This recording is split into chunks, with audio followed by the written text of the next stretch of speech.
But since I have the liberty of being perfectly honest with you, I have issues with the Republican Party. I am disappointed with the Republican Party.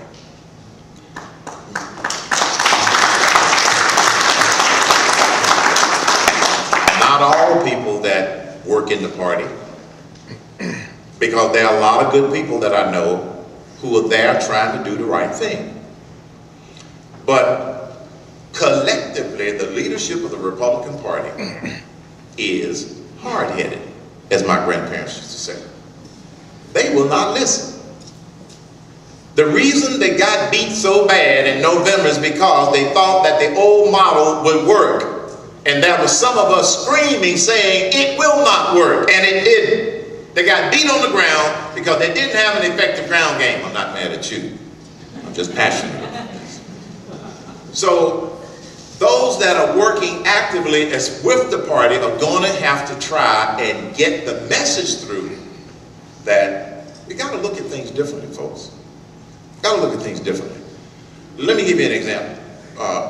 The chairman of the RNC, Reince Priebus, he was in Atlanta last week holding anybody here from the media?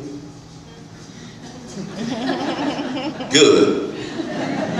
Holding now get this, holding an African American listening session here in Atlanta, in Georgia. Who didn't get invited? I didn't get the memo. And when they discovered that I didn't get the memo, my phone was ringing off with people who wanted to, mea culpa, mea culpa, mea culpa, we're sorry, we're sorry, we're sorry. They're not listening. The biggest problem with the Republican Party is, number one, they don't know how to control the narrative, and they're not listening to the input that they're getting, not just me, but a lot of other people. So you're going to have to change it from the inside. For those of you that are active, and I encourage you to be active in whatever party you support, so you can help make it much more effective, make it more effective. But there is no short answer, there is no quick answer to changing it.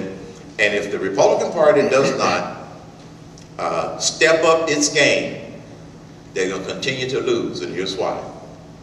The class warfare rhetoric is working. And this administration and the Democrats know how to play it like a film. Class warfare rhetoric, the entitlement rhetoric, and in many instances, the race card rhetoric. And this is why I have suggested we need to talk about the road to prosperity, which gets up above all of that stuff. Thank you all very much.